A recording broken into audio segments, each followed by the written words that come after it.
welcome back to the channel. Today I am scrapbooking these two photos. Now this is inside of a wine trolley, and then this is my husband and I actually in the wine trolley.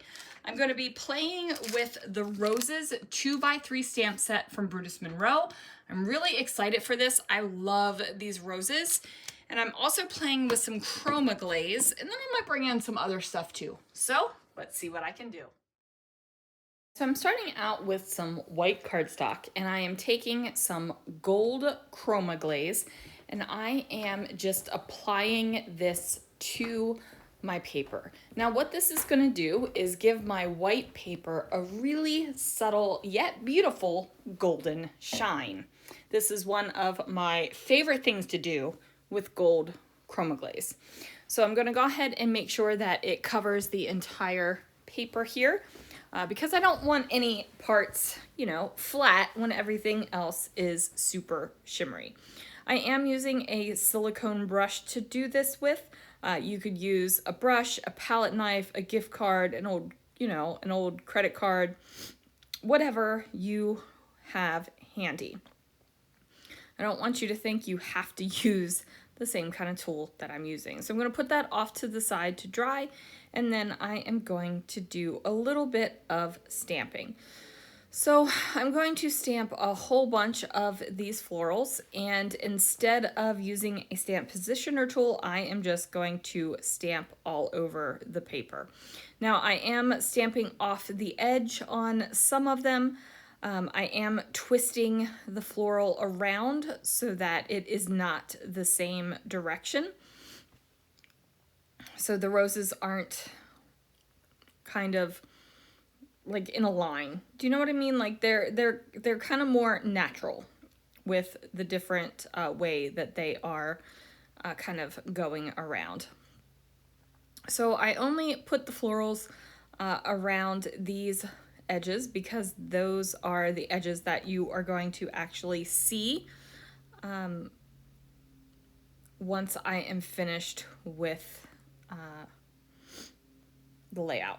So now I take some more Chroma Glaze, and I am going to go ahead and really just do the same technique that I did with the gold.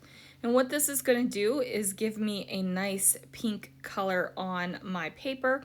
Now, I originally was thinking about painting in the florals with the Chroma Glaze and not doing this same kind of technique again. However, I decided that ultimately I did not want to take the time to paint in the flowers. This is totally a lazy move right here, guys.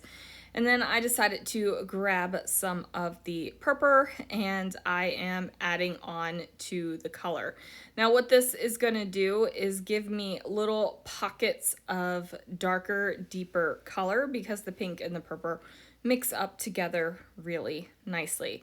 So that's going to dry, and then I am taking my gold paper and I am going to mat it on some black cardstock, and then I'm going to put that black cardstock down over top of my floral bits. So I do have to tape it down to my mat here just so I could get that sucker on there straight, and then I'm going to rub off the glue on the back of it. And those make little glue boogies, so when you're rubbing tape runner, it makes glue boogies. Don't let that get into your carpet. If you have carpet, that is not a fun time. So I'm going to take some of the florals off of the paper pad, and I thought that these florals were a good coordinating match. I felt like they not only matched the photos, but they also matched the colors in the background. So I'm going to just mat those up. This is a photo of my husband and I and the inside of the empty trolley. So this is a trolley that takes you around to multiple wineries, and you just have a grand old time. So now I have that, and I am going to color some more paper because I cannot get enough of coloring the paper.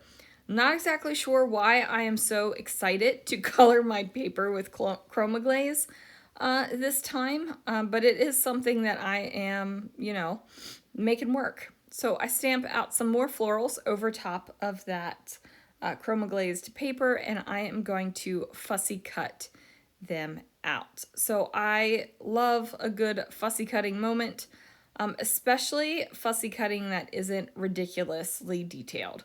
So I don't mind fussy cutting. It's not something where I'm like, yay, I want a fussy cut. But it's not something where I'm like, oh, I have to fussy cut. Like I guess I'm ambivalent about it, right? But I go ahead and get those cut, and then I'm going to add them on to the layout. So now I have these florals in the background, and then I have brought them up to the foreground as well. And the color is a little bit different than what is in the background, so that kind of just makes it perfect, right? Like, it isn't super matching, but it isn't a mess either. So I am definitely struggling with my title. I just decided to call it Us, and then I am journaling into the title, which is one way that I like to do my journaling. And then that is going to do it for this layout, you guys. Now, could I have added more? I could have, but I kind of love just the simplicity of this layout. So there it is, you guys. Thank you so much for watching, and I will see you guys again real soon for another video.